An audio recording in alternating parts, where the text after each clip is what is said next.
Another attorney commercial with big promises, millions of dollars, practicing law 24 hours a day, blah, blah, blah.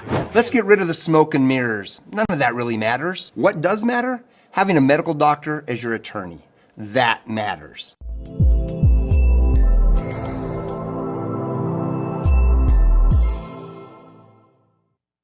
Okay, friends, welcome to a live update here on the 24 fire now that there is a new evacuation for southwestern El Paso County. And that is what I'm going to start with in case the maps haven't been up in some other areas yet, and it's possible. I whipped this up really, really fast. So this is on Highway 115 around Barrett Road. And that is on Highway 115, a little bit to the south of Fort Carson. And it is in an area known as Sandy Creek Ranch Heights. Here's why the pre-evacuation has been issued. So what you're looking at here in the original burn area of this fire is the perimeter that I had as of this morning. Here's the one that came out within the last hour. And you see how much bigger it's gotten. The fire's made a run off to the northeast this afternoon. So again, I'm going to let you watch that one more time. It's gone from 1,100 acres up to 1,927 acres. That just came out as well.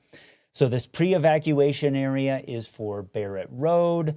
It is also for, let's see, let me see here. I've got some of these other roads on here that I can show you. Or I can tell you about. I can't show them to you as of yet. But the folks in this area know who they are. Barrett Road, P. Barrett Road, looks like August Road is kind of in that. It's kind of right on Highway 115 there, though. Doesn't get too far into that area. Now, the reason that that has been issued, again, is because you can see the difference between where we were and where we are. Now, the point of a pre-evacuation is to get you ready. Right? It doesn't mean that the fire is coming your way. We are going to continue to see it be active here this evening, and I'm going to talk about that here in a second. I am taking your comments on social media. I've got that turned on, and you can join me live. Now, some of you, when I made the push in the Peaks2Plains Weather app, we need to make an important distinction here. When I push those alerts, I know some of you clicked it to watch the live stream. I put in the push alert. You need to go into the app, and right on the home page of the app is the 24-hour weather channel. And that's what you need to push to watch. So I've seen a bunch of you come in and out there trying to watch the live stream. Here's what you do. On the homepage of the 24-hour channel, that's what you want to click to watch right there. These links that I'm showing you are for you to come on and join me. So if I see somebody that stays for a while, if you're going to ask a question or if you have a look at the fire or something like that, I will come to you. But those are always the same and something I want to make you aware of. Okay, let's talk about what has happened with the fire today. Check this out. So this is a time lapse I got from the fire from Christopher Jenkins, who has been in the news industry up in Denver and a long time ago was in southern Colorado. He was at Brush Hollow Reservoir. This is sort of late morning, early afternoon as a couple things were happening. You can see the trees there starting to move around as the wind picked up. The temperatures were dropping and the humidity was tanking. We have had dew points around 0 this afternoon, and our relative humidity has been in the low single digits. And so, we're running, there's no water in the air, basically, is the point, okay? I also got some cool movies from you of the aerial efforts in fighting the fire happening.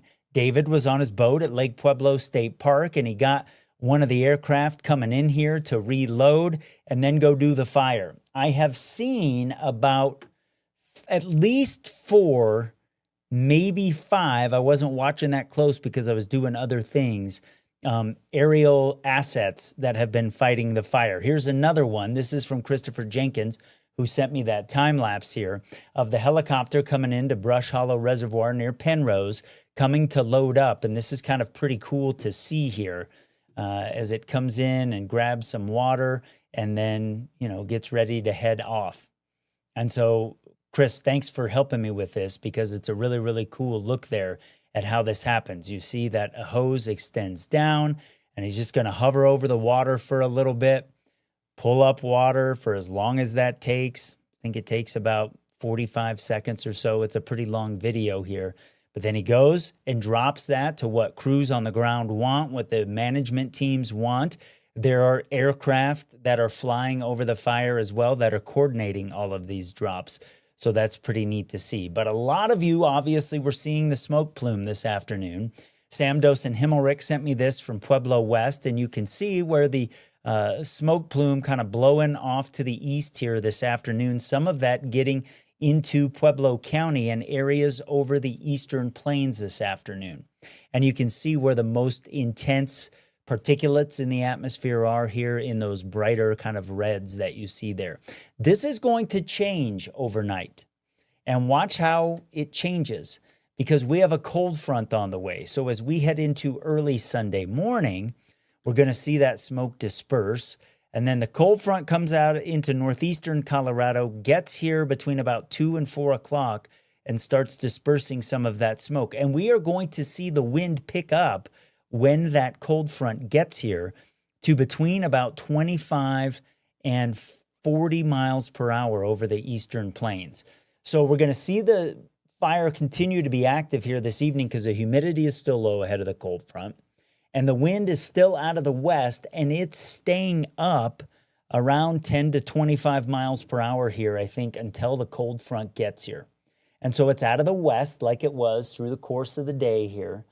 And I got somebody just hopped in and said the smoke plume completely visible from I-25 in North Denver, where Ray is. That's pretty incredible. So that tells you how much that has been growing here this afternoon, Ray. Thank you for letting me know that. But watch what happens between 2 and sunrise. Here comes the cold front. It's out of the north. You see the wind gusts picking up. That's going to help to disperse the smoke a little bit. Now, the arrival of that front may be a challenge for the firefighters.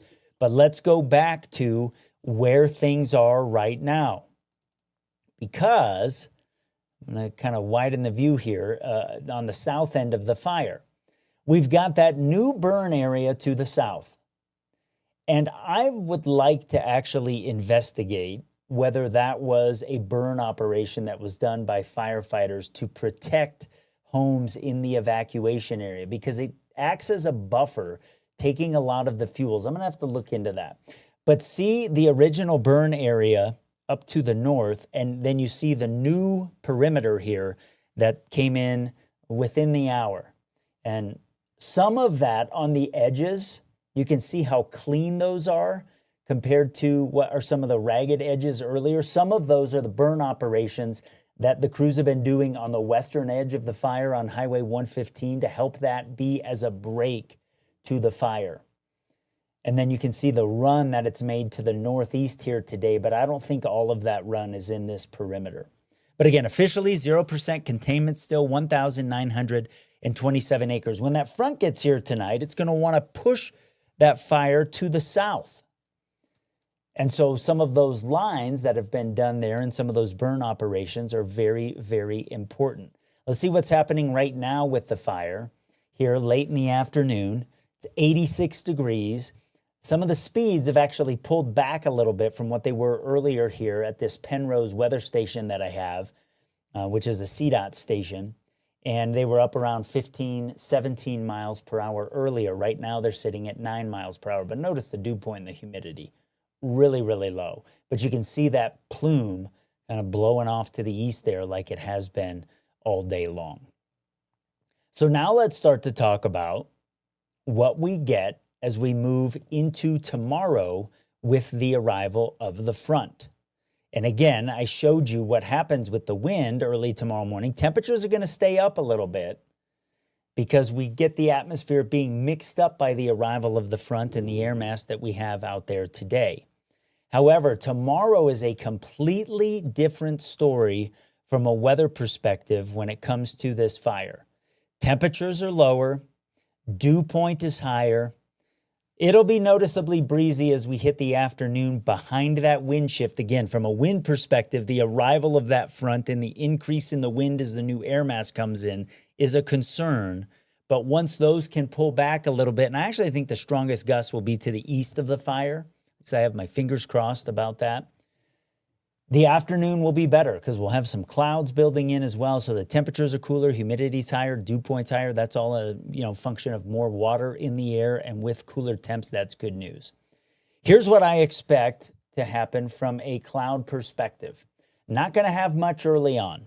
Then as we head through the day and we get that north wind to switch around out of the southeast, the upper level system driving this front into the area brings some slightly cooler air aloft, and you get that upslope at the surface pushing into Pikes Peak, pushing into Cheyenne Mountain, pushing into kind of the southern slopes of Pikes Peak there in eastern Fremont County.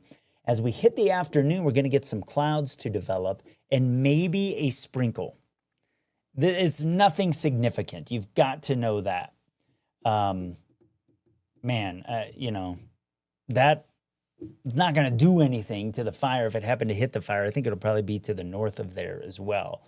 But that's certainly something that we're watching. And those are signs that are favorable for firefighting efforts. Again, the biggest concern here in the next 12 hours is going to be the wind shift and the increase in wind out of the north when the front arrives. Okay, let's take some of your questions here. Kathy checked in and said, going to be a bad long summer, I'm afraid. Yeah, there was a story today in the newspaper in Vail about, are we heading into the most difficult summer ever, is what they used. And we'll have to wait and see. Ray also says, thanks for keeping us updated. Great to be able to listen to your updates while I drive. You are welcome, my friend, about that. And Dallas says, how long do you think this will generally take to put out, given the expansion so far? That's a tough question for me to answer. And frankly, I'm not on the lines. And some of what they've been doing, Dallas, is kind of doing burn operations in advance, like kind of on the edges of the fire, when they can use the wind to their advantage to kind of blow that back toward where the fire has been. The bigger the fire gets, the longer it takes to put out. But we're just now getting into spring. We're already getting massive wildfires. Not good. Yes, I agree with that. Do areas have evacuation plans like Manitou Springs? Rhonda is asking. Rhonda, this is really, really far away from you in Manitou Springs, and I would not be concerned about that. So just want to let you know. All right, let's bring my buddy in, and I've got to remember your name again, sir, because you know, yesterday when you called in, I didn't write it down. So can you remind me one more time? I'm sorry. Yeah, Matt, no problem. Jay Baldessari. Jay, okay. Jay, what I know you've been kind of looking at info. You work online, and so you're kind of watching stuff. What do you have for me to add from what I've been able to determine? Good news is the fire has not jumped Highway 15. Yep, we talked about that. It's still on the east side. That's something that they're trying to get out to everybody because there's been some speculation that it has jumped the highway. It's still on the east side of the highway. Right. Yep. And then you can tell, and check this out here. Let me pull up, I'm going to keep you in this. This is a good conversation to have. And we can use, where'd you find that out? Where'd you get that info? I got it from Watch Duty, but I also have a couple contacts that work fires. So, okay. Yeah, I've got some folks that are on the SoCo Wildland team that I've been texting with a little bit. But look at this here from, you know, where we were to where we are now, and all of that right on the perfect edge there of the highway. That's all burn that they have done. So let me take some of this off here, and we'll zoom in on that together. And that's planned. They wanted to do that to help to use that man-made break of the fire there on Highway 115 to keep it contained. So they were doing those burns to get rid of the fuel, control the fuel, burn off the fuel while they had the wind in their favor. They did a lot of these last evening to help shore up that western edge of the fire. So yeah, that is good news, like you said. And then the other thing is too, there was a grass fire reported in Custer County near Lake Deweese. Okay. But there hasn't been much information. It was posted probably 2 hours ago by Custer County Sheriff's Office. There's been little to no information since then. Last I heard was probably an hour ago that crews were still on scene out there, but that was about it. Yeah, I don't see anything on that as well. But with the wind we've had this afternoon, obviously that's a concern. So if anybody has any information on that, if you live in Custer County, you can use the links and hop on here if you happen to see the smoke or something from that. Jay, I appreciate it, man. You're a good source of information. Thanks for popping in with us here. And No problem, you're man. always welcome. Thank you so much. Yep. All right. So that's how you do it there. You've got some information to add. Like Jay, you can pop in there. And, you know, you can see on the southern end of this as well. I wonder, I found myself wondering today as things were happening, if this was a burn done by firefighters to act as a buffer for some of the structures here in Fremont County that's in the evacuation area. Because if the fire made a run through, look at all of that fuel there. If it started heading south for some reason, it'd have a big head of steam. And this was an area that, you know, especially up on top of this ridge that you can see here just to the east of Highway 115, that might have allowed them, because there's not a ton of fuel there, to maybe act as a southern buffer. I'm going to see if I can get an answer to that. You know, moving east, we don't want the fire to grow at all, but there's not a lot of structure back here on post at Fort Carson. And there's another road here that they can use as a buffer, and that's Camp Red Devil Road there. So you can see some of the structures on post. This might be Camp Red Devil right back in here, probably is. I'm not familiar with it because I'm not a soldier. So if somebody knows, let me know. But, you know, as long as we're not burning structures, that's always my concern. I mean, it's awful to lose the vegetation, the pinyon back in here, the juniper back in here. That's nasty stuff to burn. You know, but as long as it's burning northeast, we're not talking about, you know, homes and outbuildings and military structures that are getting burnt. So you can see there's just not a lot back in here. So that is good news. And that's why I wanted to come on this afternoon, this evening, and share this with you. I've been in the studio all day. I don't know like if it's dark or what. If you are watching this on social media, go ahead and share this so other people, we can get it into the algorithm, and other people that may be looking for some information right now, since this pre-evacuation is about 40 minutes old, 45 minutes old, might be looking for some things. Okay. Abby says there is a fire department from Fountain working the fire. We've got lots of local crews that are in there. We've had the SoCo Wildland team in there. I saw that there was some Cimarron Hills area folks that were in there. There was a Hanover person that was there today on the fire. I was texting with one of the members of the SoCo Wildland team who was talking to earlier today that was working the fire. And he said, let me get the specific numbers. There was 2 engines in there from the 2 engines and 2 trucks. Some Strathmore crew were in there. Again, one from Hanover, like I said. So, this is very, very, it's always like that's what firefighting and first responding is all about, right? You remember this from the Waldo Canyon fire. There were people coming from all over the place to help. And that's what you have to do. Lori just got on and said, I missed what area is being evacuated. It's not an evacuation. It is a pre-evacuation. And that is a very, very important distinction. So I want to show you that here since you asked the question. And I know people are coming in and out. So if we have to do this, other times, multiple times, that's totally okay. That's what this is about. This is to serve the community and to get information in there. So this is Highway 115. This is sort of south of most of the gates on post at Fort Carson, but this is centered around Barrett Road.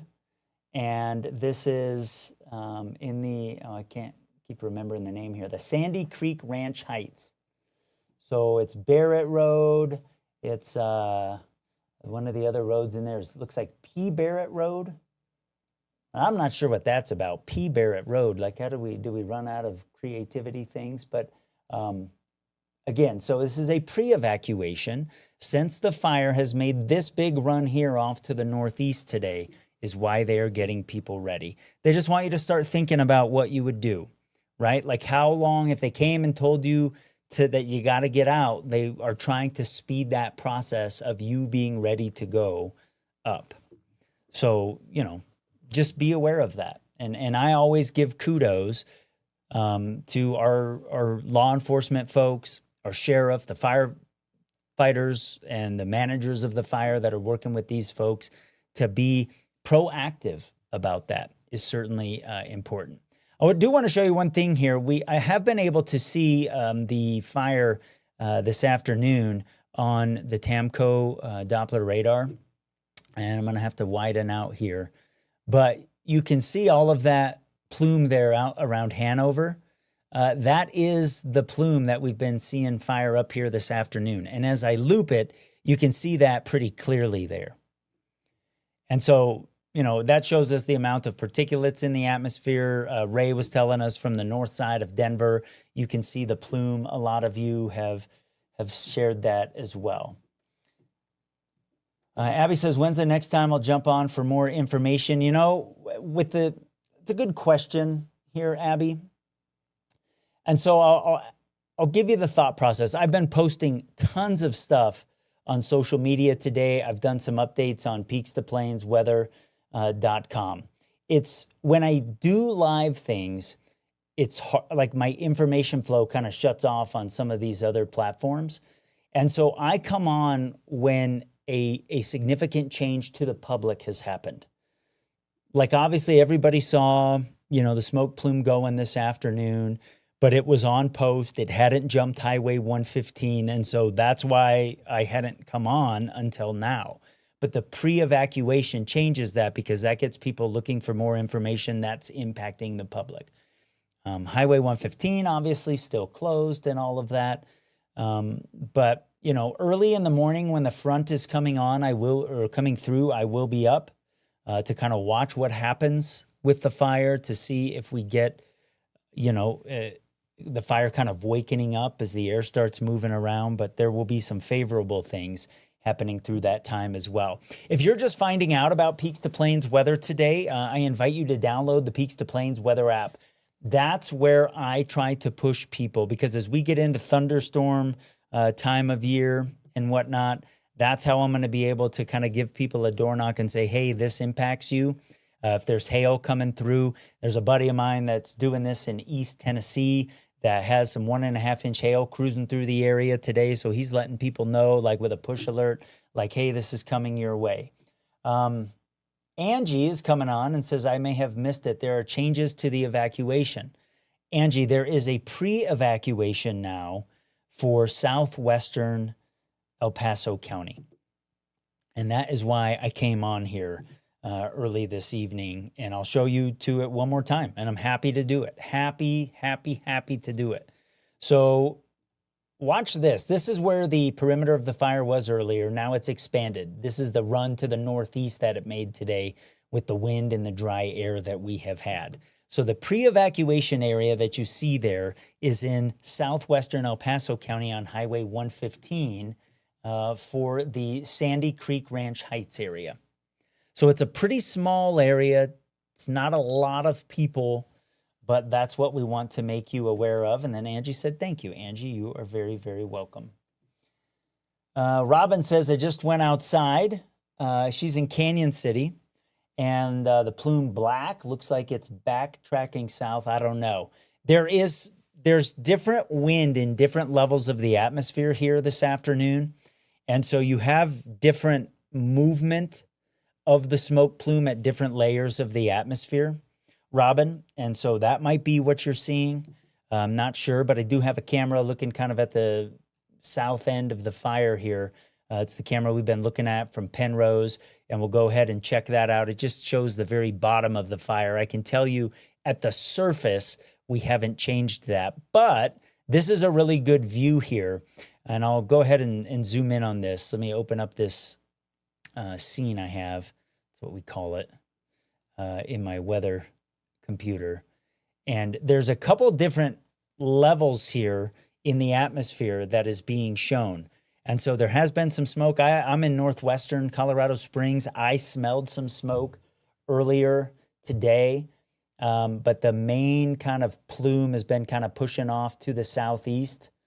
And that's because if we look at what is happening on the large scale here, and I'll go ahead and do that, you'll be able to see why. So let me go pull up Skyscan here and show you kind of on the large scale what's happening. Put the jet stream on here. So at the surface, we've had some kind of west-southwest wind, which has pushed sort of the lower levels kind of off to the northeast, which is why the fire has expanded that way. But then you get up into the upper levels and it turns more out of the west, and there is a layer in there that's out of the northwest. So there's all kinds of different stuff happening vertically in there today that is changing where that smoke plume is going. Angie's hopping in and saying, we love the app and your updates. Angie, if you would share that with your friends, I would appreciate it. And I would ask all of you to do the same.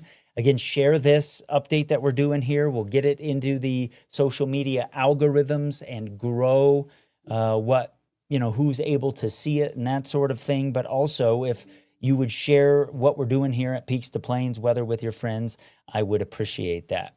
And I'm getting folks jumping in here onto the into the pages right now. I'm getting alerts that people are hopping on. Frank says, I think it's going to be a nasty spring and summer for fires. If you stay on top of these, you're not going to have a day off until maybe Christmas. Not a good time to start your business. Frank, yes, I have found myself thinking about that. And I had a thing earlier this week. I was doing PA for a high school baseball game. And while I was doing the PA, this is when the Custer County fire started that had some evacuations off to the northwest of Westcliff. You know, a new fire start I can't really plan for. Thunderstorms I can plan for. I can forecast those. But new fire starts, you're right. And agree. Robin says, that makes sense. Talking about the different kind of levels we're seeing of the fires. So I love being able to take these questions, answer these questions from you, and have a conversation. It is so fulfilling to be able to, if someone's on edge a little bit, to be able to answer the question. Okay, so here's another one. Ariel with feet says, what all is out in that area? I was out taking photos and could see maybe 2 large white structures. There's not a lot out there on the very west end of Fort Carson, because obviously the training that they do with munitions and that sort of thing, they want to be away from the kind of public boundaries of post. But let's just zoom in here and check it out. I don't know where you were looking, but I'm going to go ahead and clear this out and we'll zoom in. And that allows us to kind of see the satellite imagery here. So if you're looking from, let me take a couple guesses here. If you are looking from maybe Pueblo County, like maybe you're looking from Pueblo or Pueblo West, is there stuff back here? There's a couple white-topped buildings right there. That's at Camp Red Devil. That's possible. That's what you were seeing. Let me pull that up here, sorry. So let me give you some perspective. Like if this is Pueblo County here, kind of that white bordered triangle that you're seeing on the bottom of the screen. And then if I zoom into Camp Red Devil, that might be what you're seeing. That's pretty far away from the fire. Let's go ahead and measure it. Because it's tough. If you are looking from a long distance, it's tough to kind of guesstimate how much ground we're talking about here. And let me go ahead and change my perspective so that I can measure a little bit better. And let me turn this back around to the north. We kind of just expect maps to be out of the north, right? Okay. So Camp Red Devil is about a mile or so from the fire, which is pretty far away given all of the firefighting, the aerial attack that we have, the crews on the ground, how they've been doing burn operations to be able to plan for the eastern end of that fire. She says she's from Penrose, looking northish. So obviously she's concerned because Penrose does have some of the evacuations on the north end of town. And if you are looking off to the north from Penrose, let's go ahead and let's investigate from there. Let's see. So you might be seeing some homes and whatnot, but let's check it out here. So if we look back up into the fire, I mean, you see there are some homes in there. There's a big ridge, so you're probably not seeing those buildings that are down in that little canyon. And I don't know, are those some buildings there? Yeah, there are a couple things here and there. So these are probably the buildings that you're seeing. And I don't know where the southern border of Post is, so I don't know. These are probably homes by the looks of them. Again, off to the south here of this southern burn area that we have had. So, we've got 2 evacuation areas now. We've got the one on the south that is still in place, and you can see kind of that sort of darker yellowish area. That is a 2-mile area around 115 and County Road F45, and then the pre-evacuation area that comes into the north side of Penrose. And then on the north end of the fire, where we have had the new pre-evacuation area issued this afternoon, this is for Highway 115. This is for the Sandy Creek Ranch Heights. And Owen says he was listening to the radio today. They did have a large focus towards protecting the structures at Camp Red Devil. So totally, they don't want to lose those in any way. There you go. I love being able to answer those questions. So if you are on a cell phone and you can see the fire and you want to share that live, you can put this into the browser on your phone and you can join me live. A lot of you have been sending me some emails here using the share with Matt or share to Matt feature on the Peaks2Plains Weather app. Let me see I've got 42 emails this afternoon. So let me get a couple of these in here. See if we've got. Evan sent something here. Taken at 2:05 this afternoon. And I will put that into the weather computer here. It's going to take me a little bit to close some stuff, so hold on. This is from 5 miles east of the fire, was taken this afternoon, and it's a pretty good shot of the smoke plume, so I want to share that with you. And this is, you can use the Send to Map feature in the bottom right-hand corner of the Peaks2Plains Weather app, and it comes right to me. So let's put, I'm going to open this. You're going to see me just update this here in real time together. This is okay. It's behind, you know, it's inside baseball. All good.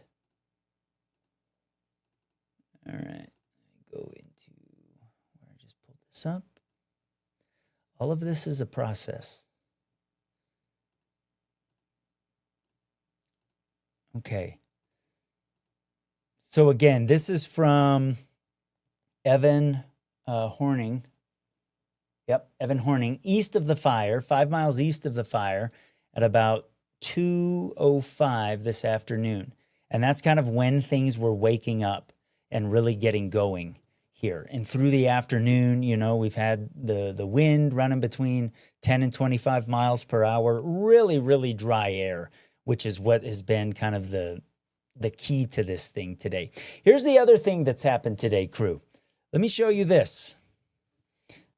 We have set the all-time March records for Colorado Springs and for Pueblo, and have been actually pretty dang near to our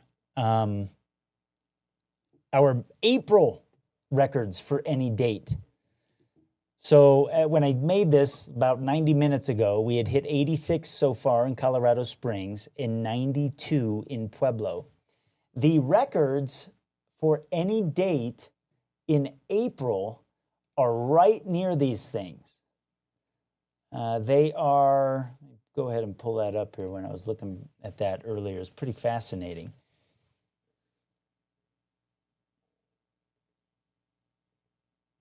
The all-time April records, don't want to misspeak here.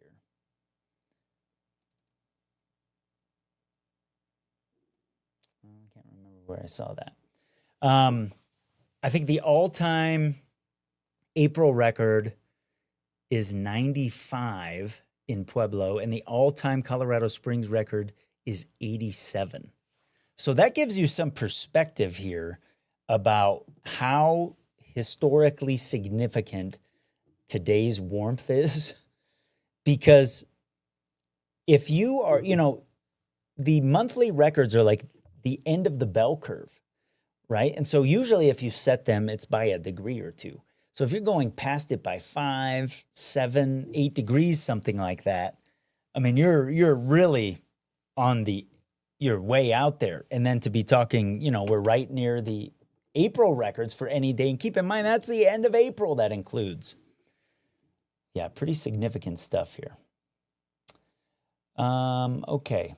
Couple things you can think about overnight tonight is that the smoke that has been up in the atmosphere through the day today, one of the things that will happen overnight is that we will see that usually comes back down into the atmosphere. Because during the day, the boundary layer of air, as we heat up, expands. That's what's been allowing the fire to kind of grow vertically, or the smoke plume to grow so vertically here as the fire started burning hotter with the heating of the day and the wind picking up. But the atmosphere kind of expands in its lowest levels. Overnight, it's going to come back down again. And so some of us that maybe aren't smelling some smoke or haven't smelt some smoke might deal with that overnight, and that might be an issue, might, you know, see some visibility issues as well, from just that boundary layer of the atmosphere kind of calming down here. All right, let me get some of your comments, make sure I don't miss those, because I know they're coming in pretty fast now.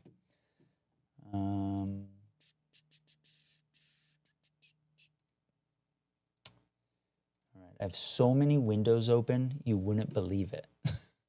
Okay. Lauren asks if the southern part of the fire was a controlled burn.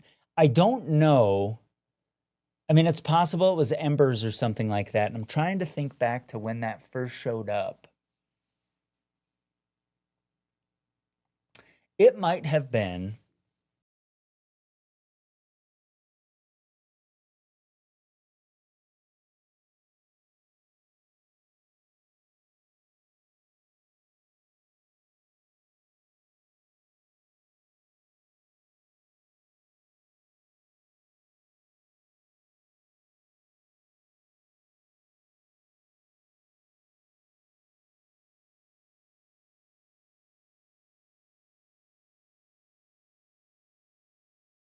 can't believe they burned new area. You don't know what you're talking about with firefighting. They were planning ahead to try to protect structures that are in that evacuation area. They used the wind that was at their favor at the time. Here's another thing that makes me think this might have been a controlled burn. One of two things here. There's a road. This area is bounded by roads. Highway 115, this road that's kind of on the south end of my map here, and this road that's kind of on the north end of my map, and then there's actually another road right there, this sort of dirt road that you can see that's up on top of this ridge. That's what makes me wonder if they used those sort of breaks that they had at their advantage to burn fuel in case the fire at some point started making a fast run south. Look at all of this stuff in here that there is to burn, right? That's juniper, pinyon, like it's nasty stuff to burn. That's why, we've been being suggested or encouraged to take that stuff when you're doing fire mitigation, if you live on the wildland urban interface, to get rid of those kinds of things that we put in our yards when lots of neighborhoods were being developed in the Colorado Springs metro area in the 70s and 80s. Those things really easily burn, especially, when they start drying out. And so if there was an afternoon where the fire was making a big run fast like that, it starts making its own weather. It starts kind of gaining momentum, if you will. And so if it runs into that break, that would be a good thing, especially given that there are homes and whatnot in that evacuation area on the south end. I'll look into that. Dana asks a good question here. It says the National Weather Service 8 to 14 day trends are for above average temps, but above average moisture too. Here's why. So it's a couple weeks, right? It's not for anything in the short term. Let me show you my kind of 10-day forecast here, Dana. You asked a really, really good question. See, that's why I like doing this, because you guys get me onto something else and I have other information I can share. Okay. We warm back up Tuesday into Wednesday, and then a cold front arrives at some point Thursday or Thursday night. Not sure. We'll have to see. But when that cold front gets here, it's pretty significant. It's not going to bring us, it might bring us some light showers, like somebody might see a sprinkle or something tomorrow. Nothing like significant that's going to help with anything. Does cool us off, though. That's really nice. Then we warm up again through next weekend. And through next weekend, on the Monday and Tuesday that you see there are the last 2 days of March. Okay? Now, which kind of gets to the tail end of that 8 to 14 day window that you just talked about. Let me show you what happens here, and I'm going to add, I should be able to go out a little farther into the future than I was this morning, so hold on. Let me take us to the 31st. Okay, I'm going to run you through next week. You see that system passing up across the northern plains there into Thursday. That's what sends the cold front in with a pretty decent shot of some cooler air. Then we get into next weekend, and we're pulling air from the southwest. But watch what happens here over the west coast of the United States. See how the black lines are kind of making a move to the south there? There's a kink up here in the flow that may open the door to some more active weather over the western U.S. as we get into the first couple days of April. That's been there for several days. I've been watching this. And if you're not somebody that's been checking out Peaks2Plains Weather, here's why you need to. Here's why you need to download the app. Here's Peaks2PlainsWeather.com. And take you down to my blog here. And, you know, you don't see what I wanted to show you in the last 3 posts. So I'm going to take you elsewhere into my blog. And I'm going to show you something to watch. Whoops. I clicked on the Phil Long Ford Motor City ad. Thanks to Phil Long Ford Motor City for sponsoring Peaks2Plains Weather. But I posted this, man, when was that? Was it like Tuesday maybe of this week? Talking about the potential for a storm as March turns to April. And been watching that for a while. So just wanted you to know. So you get lots of good info here from me. That's why I've got that. There you go. Something to watch. It's way out into the future. You got to give us some wiggle room there. But you can see I did a video about it. I was talking about it, ensemble forecasting, why there was enough information there to make me say, hey, this is actually something to watch. And it still kind of looks like that. Right here, you're looking at one model.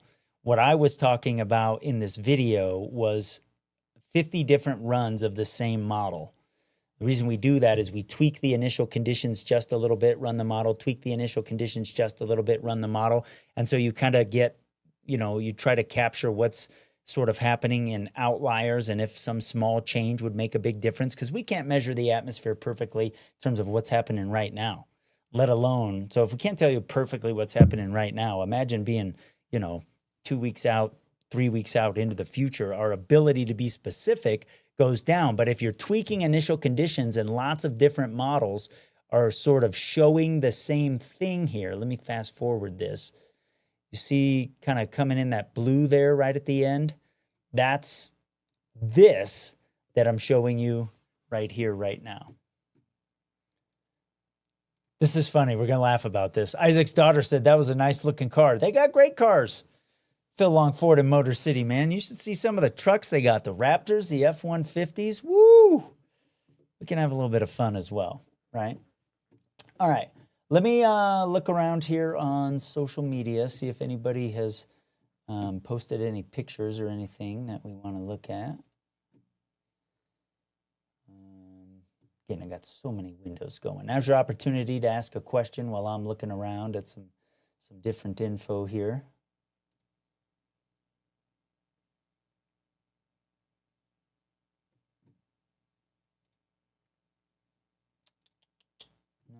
See anything. If some of you have just come in, let me show you some of the stuff kind of in this hit that I had ready. I was getting ready to record for the 24-hour channel here before I got that pre-evacuation notice and decided to hop on. This is kind of fun, and then maybe we'll wrap this up here because, man, I'm getting tired, and then I got to get up early for that wind shift. So Chris sent this in from Brush Hollow Reservoir as this was from the early afternoon as we were starting to get toward our high temperatures. The humidity was dropping and the wind was starting to pick up, and the fire was really starting to wake up here with where he was at Brush Hollow Reservoir near Penrose, kind of on the south end of the fire. I also got this, which I thought was really, really cool. Thanks to David for sending this. He was on Lake Pueblo State Park. I would have, man, on the boat. Great day for that in March. For real, right? Cold water, but a fun day to be out in the boat. But you see one of the air apparatus that we've had. There's been one helicopter and a number of airplanes doing different stuff. And then Chris, who sent that time lapse, also got this helicopter coming in, which is really, really cool that he sent that. I like watching this kind of stuff, how these pilots, I think, are incredible. You'll see this hose extend here, and then they drop that into the water. So here comes the hose extension. And they just hover over the water. There goes the hose. They fill up the tank. They fly away real quick. They get back to the fire to help the firefighters. Sam sent this in. Was one of the cooler smoke plume shots that I saw today. And here's where the smoke plume has been this afternoon. We do have different layers, different levels of the atmosphere doing different things with the wind. So the fire was blowing off to the northeast today. Some of the kind of sort of that darker gray that you see over El Paso County, that was in kind of some of the lower layers of the atmosphere. But then up high, it was kind of blowing off to the southeast with a pretty thick smoke plume. Some of that's going to come back down here this evening, and you may smell some smoke. If you do, don't be alarmed. It's something we would expect.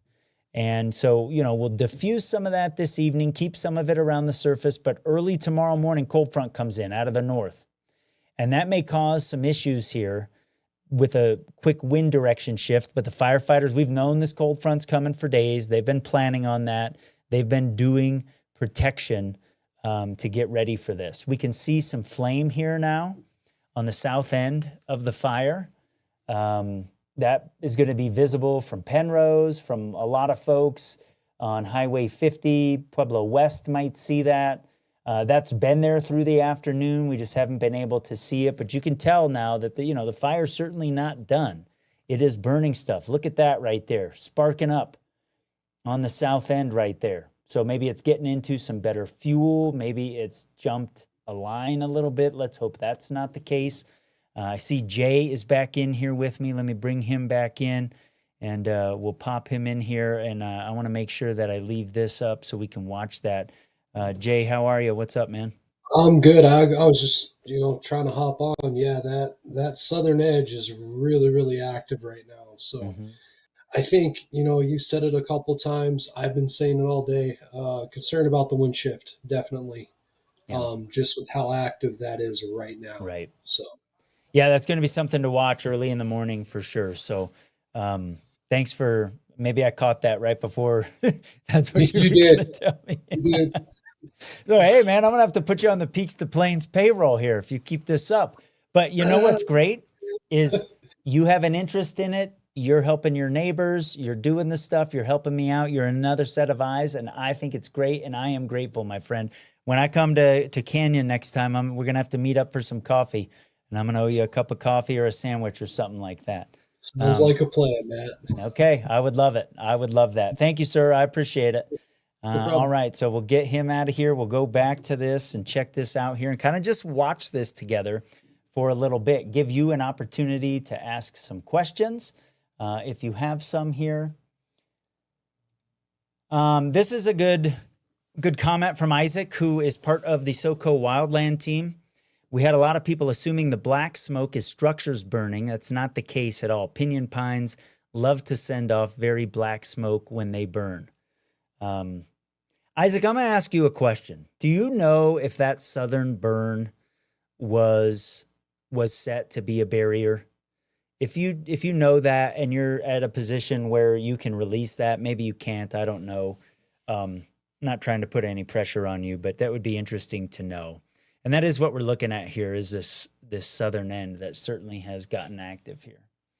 Robin says, I'll download the app. I've been following on FB. Messaged a pic from near St. Thomas More Hospital looking toward Penrose. Thanks for doing that, Robin. I will get to that here when I have an opportunity to check that out. I appreciate you sending that, though.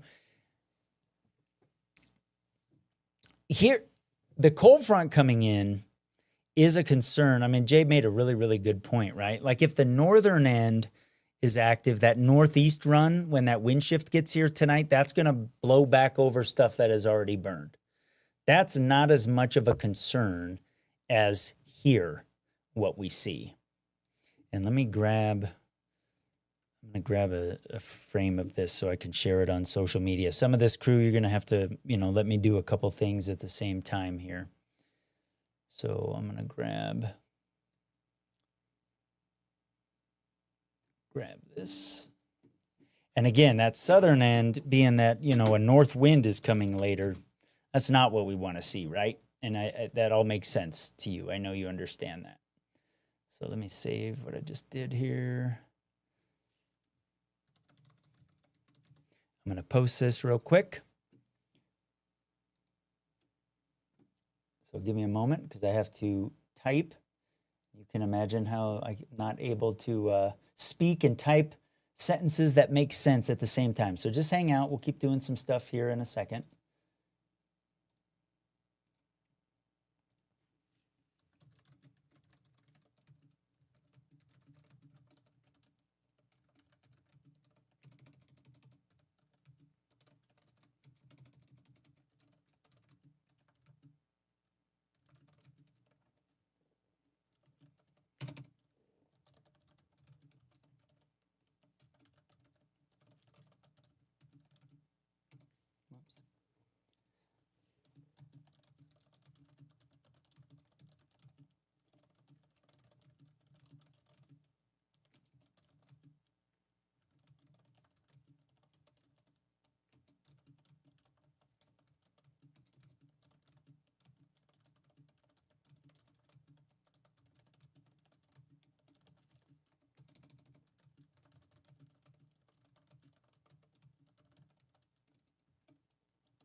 Almost done, almost done.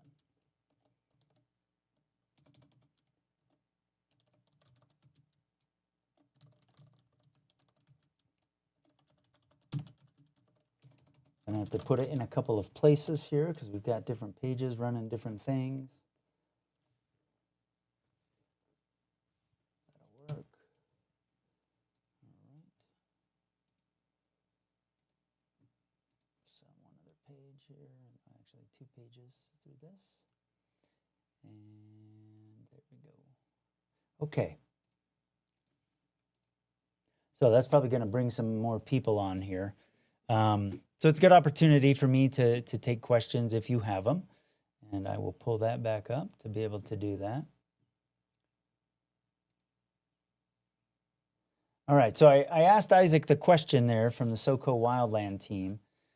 He didn't make it that far south. He didn't hear about what happened when he was, he didn't hear what happened when he was out there yesterday. And someone's saying, hey, Isaac. Isaac's going to look into that and let us know. Isaac is actually the public information officer for the SoCo Wildland team. So he's in a spot where, he is in a position to be able to answer that question for us. And we'll get that answer and let you know. What are we talking about here? Well, this part of the fire that's active right now, just give you some perspective, is a southern burn area that was not part of the original burn when the fire started. And the evacuation area is just to the south of that new burn. And then here's what's happened today up on the north end. You can see the expansion of that. Again, some of this, don't be alarmed by how much, it made a run to the northeast, that northeast part into El Paso County today. That was Mother Nature blowing the fire around. But the kind of southern and western edges of this, were done by firefighters to make a buffer of fuel for the fire. They try to burn up the fuel so that when the wind shifts, it doesn't have new stuff to burn. That's why when you see the fire getting active, like we've got right now, that is a concern. We do have this new pre-evacuation area because of this expansion off to the northeast today for the southwestern part on Highway 115 around Barrett Road in El Paso County. It's a Sandy Creek Ranch Heights. So if you were to the north of there, we're not concerned about that. Let me measure how far away from that evacuation area the fire is. It's about a mile, which is a long way. That is a long way.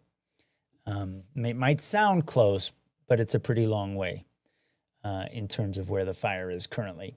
Tamco Live Doppler radar here showing the smoke plume. Let me see if I can, in 3 dimensions with radar, see how high that smoke plume has been getting. Not that significant. Nope. Not worth checking out. Let me show you visible satellite today because we have been able to see the plume on there. So let me find my visible satellite here. I'm going to have to pull it back up. All right, let's put the visible satellite on here and we'll check out what we can see. So now some of this is, starting to lose the light. But we had some high clouds come overhead that's going to make this a little hard to see as well. Let me slow this down so we can really analyze here. I want that loop to be a little slower than it is currently. Yeah, you can see before those high clouds get there, I'll go ahead and you can see kind of the colors sort of change in shape down in there. That's the smoke plume. So we can see it with that as well. Couldn't really see it yesterday because it wasn't putting as much particulate into the atmosphere as it is today. Let me check the current wind speeds, current conditions. We can check, now that we're at 7:30, we can check what our official high temperatures for the day were. So we have a couple things we can look at. Our humidity right now is still in the single digits, and I've got the wind flow on here. So this is actual measured wind. Like I thought would kind of be the case, the wind's a little bit erratic there on the slopes of Pikes Peak. I'll use a different tool to zoom in on that here in a second. Let's talk about what will happen here over the next couple of hours. So as we move through the evening here, get to a model. That I want. So many computer models that we can show you. All right, let's see. Okay. So here's what's going to happen for the rest of the evening. Some areas weren't actually that windy today. Let me change the time on this to PM. And we'll go to Sunday. Let's do 6 p.m. This is going to cover all the wind shifts here over the next 24 hours. So we've still got, wind is stronger along the Arkansas River and kind of along the southern foothills than it is in Colorado Springs. At the studio here today, I haven't had a lot of wind.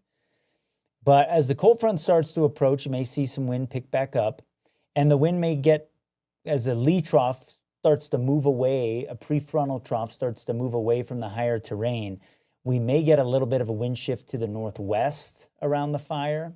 But then early tomorrow morning, here comes the cold front. So at 3 o'clock, watch between about 1 o'clock and 3 o'clock, you can see the front coming over the Palmer Divide pretty clearly.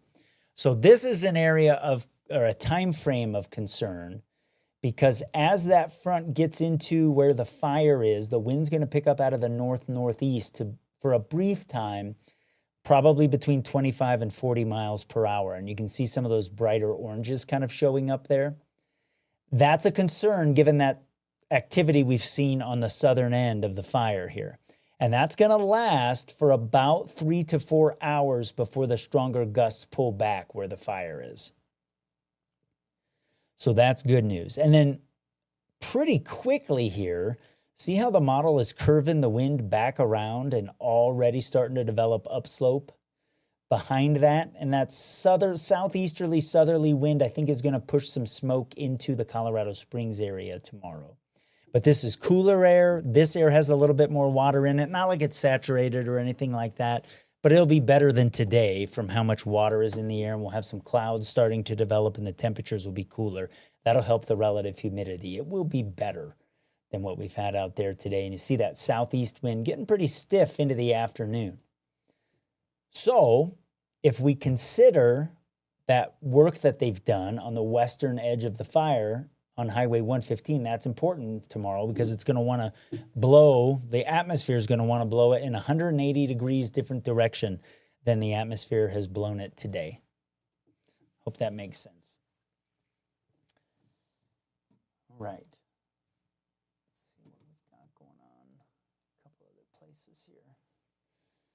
If you have any questions, you can ask. Let's talk about, I told you we'd look at what the high temperatures were today. Let's do that.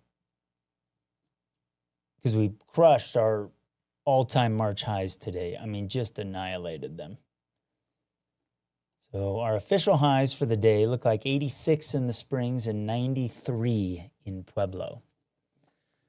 And see some of that kind of magenta color there in southwestern Kansas? That's 100. So a couple spots must have got there today. Tomorrow morning, as the front's coming in, it'll be pretty mild because we'll be mixing the atmosphere up. But then we get a big cool down tomorrow into the 60s. That's one of the things that will help the humidity. In fact, let me look at the humidity. Let me take us from right now. Let me change up this computer model here. Let's go into Sunday afternoon. Okay. Should be able to see the front come in here on this relative humidity plot would be my guess. So here we get, oh yeah, there it is. Get into the early morning and notice how the humidity comes up. Now that's a positive thing, but the negative thing is there's a strong wind shift out of a different direction and gusty wind during that time when it comes in. So now we're getting into the heat of the day tomorrow. Again, a cooler day. I mean, humidity levels in the 20s to around 30, we'll take it. We will take it. And you also see that front as we get into tomorrow afternoon in that upslope trying to push back into the hills there. See that? How that, like watch Salida's humidity. Okay, 2 o'clock, we're at 23. Starts to jump up as the front gets back in there late in the day. Here's the other thing that'll happen tomorrow. Is with that upslope and some slightly cooler air aloft bringing just a little bit of instability, we're going to see some cumulus clouds develop. Now, there is a batch of some higher level clouds that kind of come overhead, but notice off to the northwest of Canyon City here between about 1 o'clock and 3 o'clock. Those are cumulus clouds that might produce a shower. And man, if we could get one of those, even though they're going to be really light, to move over the fire, that would be great. Looking ahead into Monday, what do we have? Still cooler than where we've been, 60s and 70s, and then we get a jump back up here ahead of the next front that moves in at some time on Thursday. So Wednesday will be, Tuesday into Wednesday will be some more high fire danger days here. Okay, Jay's telling me to look back at that camera again. Thank you, Jay.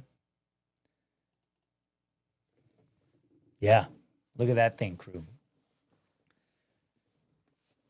So that's the south end of that fire that when we get a north wind shift, that's not good news to see, right? Makes sense. Let's look at the fuel that is between the south end of that fire and that southern burn that we had. So I'm going to zoom in on that here because it's important to know like what kind of fuels are available to the fire. So if we have, that level of flame when that wind shift gets here, there's another little, that's Salt Canyon continuing there off to the east of 115. That's kind of what 115 goes through. There's some stuff down in there on the hillsides, but then you get, there's some fuel there between homes that are in the evacuation area and the fire. Let's measure how far away that is. And there are some homes.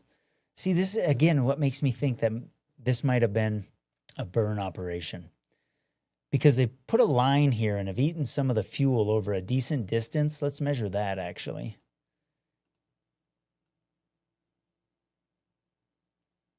I'm zoomed in pretty. I have to change my tool. Let me change my tool here. Okay, let me remeasure this. I put some tenths on here since we're zoomed in pretty close. Yeah, that's maybe a quarter mile is only how wide that is. But that's a quarter mile buffer between that home, or that structure, I should say. It's probably a home. I'm not 100% sure, but there are a couple things back in there. And that's a quarter mile buffer where the fuel's been taken away. So that's really, really important, right?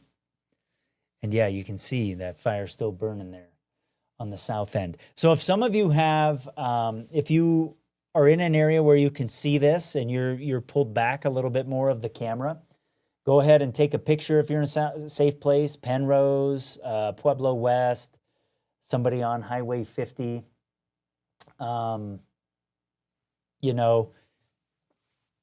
Send that to me. I'd like to see that from a farther away perspective. You can use the Send to Map feature in the Peaks2Plains Weather app. Isaac got back to us. Here we've got confirmation. It's all prep work on that south edge. He says their actual map isn't at all like the one that's on the computers. Well, you know, we've got the idea, right? Like we're just trying to have an idea. You guys have a lot more detail than once it gets into the weather computers here. But some of that, Isaac, might actually be because of some formatting that I've got. Some terrain stretching that I have. Let me see if I can change that, if that makes a difference.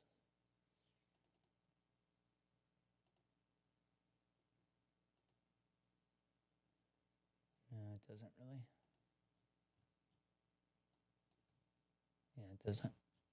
And some of this may not have been updated as well. There's lots of different mapping ways of doing this, but that is good to know and makes a lot of sense. Like I said, that the south end was a burn to make sense. So Isaac, thank you for that. I appreciate it.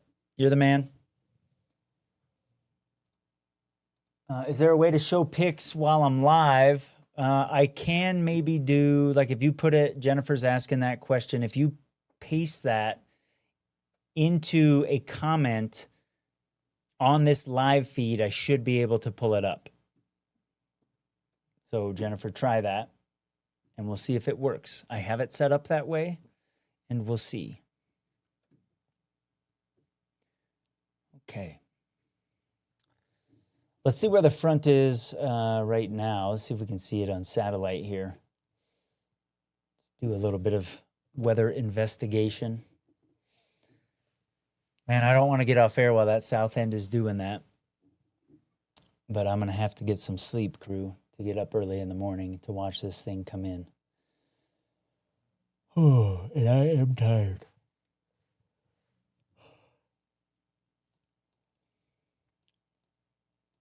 Okay.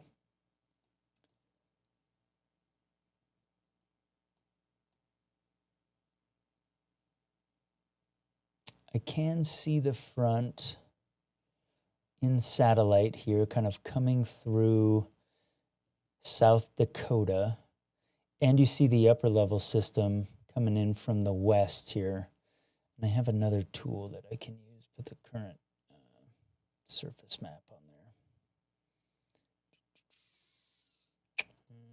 Don't know where I put that in the show I have opened up right now. Doesn't matter. Okay, let's check the wind speeds on post at Fort Carson.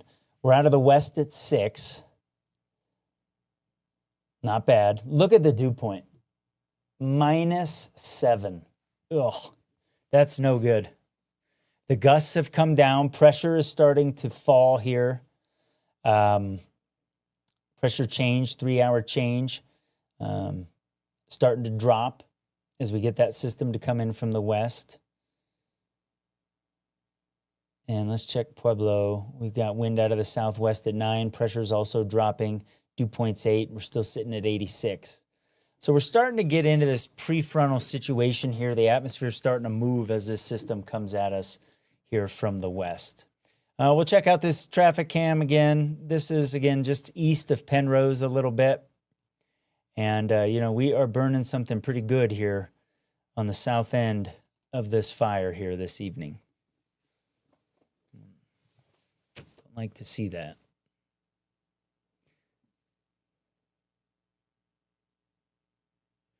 All right. Crew, I think, honestly, man, I'm running out of gas.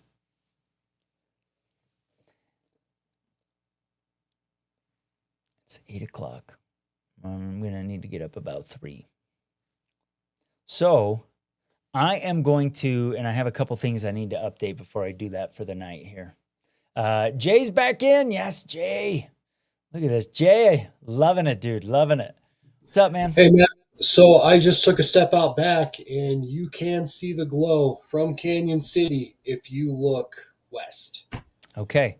So for those of you in Canyon City, if you want to check that out, Jay did and says you can see that. Jay, thank you. Appreciate it. What time you getting up to watch this wind shift in the morning or what? I'll be up probably about 6 o'clock for work, so okay. I'll be keeping an eye on it.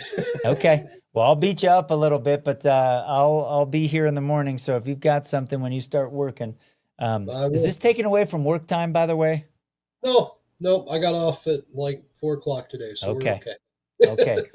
Good on you. We don't want to steal that company time. I mean, and Yes, America sir. knows about that this time of year, right? Everybody gets huddled around the computers at work when a 12 is knocking off a 5 and there's 3 minutes left and all of that. So thank you, sir. I appreciate it. Good to see you. Have a good evening. Okay, he's such a good dude. That's great. Anna says, wow, looking at this traffic camera here. I agree. That's not what we want to think about here. Robin's thinking about going up to Skyline Drive. It'd be some good pictures, I'll tell you that. Kind of a safe place to watch it from. So I'm going to give us one kind of reset here before I get off for the evening, because I do need to do a couple things before I head out of here. Okay. The most immediate thing is this pre-evacuation area on the southwestern side of El Paso County. I know the folks that are there know that. And I'm going to, they were notified via peak alerts. So I'm going to run a 15-second info thing here that I have about peak alerts. Because if you live in El Paso or Teller County, and given what we've seen this week with fires, and what we're probably going to see over the next couple of months, I want you to know about peak alerts. Hang tight. Emergencies are unpredictable, but you don't have to be unprepared. Peak Alerts sends you targeted emergency alerts in real time for the places that matter to you most, so you know what's happening and what to do next. Know first, act fast. That's the power of Peak Alerts. Peakalerts.org is where you want to go for that. Peakalerts.org, sign up. Becky has asked, and apparently there's something going around about this, that has the fire jumped the highway? Isaac told us it hasn't. We've got some other kind of wildfire information flow things that say it hasn't. I'm certain that people are asking that, Becky, partly because we are seeing this. So I don't have that word as of yet. Oh, and it went to the nighttime mode. What a shame. I wish that was still in color. CDOT, upgrade your cameras, upgrade your cameras. I mean, there's no reason in 2026. Some of these CDOT cameras are pretty old. And I think they are doing an upgrade across the system, actually. And I mean, imagine how many thousands of cameras they have across the state. But, it should be nice to have a color one there right now. That's another indication to get off and be done. But here's the thing. So the question about has it jumped the lines? Here's the latest perimeter that I have. And I'm going to take all this info off. It's 2,000 acres now. I'm sure it's over 2,000 acres at this point. And, the acreage, I mean, it matters, but it doesn't. So this southern burn, we got confirmation, was done as a protection for this fire. But you can see how all of this work is up against the edge of Highway 115 as well. Those are burn operations that were done, a lot of them last night, to take the fuel away from the fire, getting toward 115. What we are looking at here is the south end of this fire, and it may be burning some of this here. Maybe it got past this line, or maybe we're actually looking at this edge of the fire right in here. That's very possible as well. It's tough for me to know. We might be looking at this. That's pretty thick stuff in there. And you can imagine why we would be seeing flames, right? I mean, look at that pinion, that juniper back in there. That is pretty thick. So obviously the fire's burning hot because of that. So that might be what we're seeing, and that actually makes more sense. So overnight, we've got a wind shift coming. That's going to get here between about 1:30 and 3:30, probably on the closer to the 3:30 end of things for the fire as a cold front comes in from the north. That's going to bring us some cooler air for tomorrow, and you can see that front coming in here early in the morning, first across northeastern Colorado, then coming into southern Colorado. So I'll be up around 4 to kind of watch that thing, and we'll see what happens. Then as we hit the afternoon tomorrow, the gusts pull back for a little bit because there's going to be a wind shift transition here in the mid to late morning. So first what will happen is the strong north wind will pull back and the speeds will be down for a while. As the speeds are down, it's going to start switching around out of the southeast behind the cold front. And as it switches to the southeast and has been there for a while, then we'll see the speeds pick back up again into the afternoon. But again, that's coming with some cooler air, some higher humidity, and some building clouds. Okay, there we go. So that's it for me here this evening, crew. I've got some updates to do, and I'm having one computer issue I got to look into before I go to bed as well. But I will be up tomorrow morning. I'll be pushing information on the website. I'll be pushing information in the Peaks2Plains Weather app. Download it if you have not as of yet. And if that fire starts moving towards some of those evacuation areas, the people are evacuated. Great news. That's why that hasn't been lifted. But I'll let you know, and we'll do some live coverage if we need to. I am supposed to play guitar tomorrow morning at church, and the crew will be able to do that if I'm not able to make it.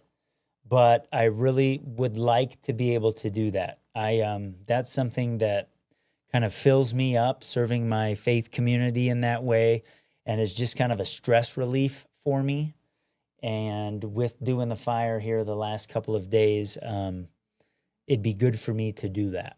So I'll make a decision on that. Like I'm supposed to be there about 7 o'clock in the morning for rehearsals. So if we do a couple hours of live coverage and it seems like things are doing okay, I'll probably take a little bit of a break. But that's it for this coverage. Please share Peaks2Plains Weather with your friends. I would be so grateful. This is me serving my community and, taking care of everybody, being able to do some detailed weather forecasting, using some tools. I'm still developing these tools, right? Like as we get into fire season, I'm going to have more tools kind of integrated into what I'm doing as weather situations happen. I was kind of ready for winter weather when I launched Peaks2Plains on January 1st, and now we are straight transitioning into fire season here, crew. So I hope you have a great night. It is always my honor to serve you the best I can, and fun to take your questions and have this conversation with you. Jay, thanks to you as well, my man. It's been a pleasure to have you. So that's it for me tonight. We'll be back tomorrow morning watching this fire come into southern Colorado. You've been watching Peaks2Plains. Thanks, and have a very, very good evening. Whoops, and I hit the wrong thing, crew. Here we go.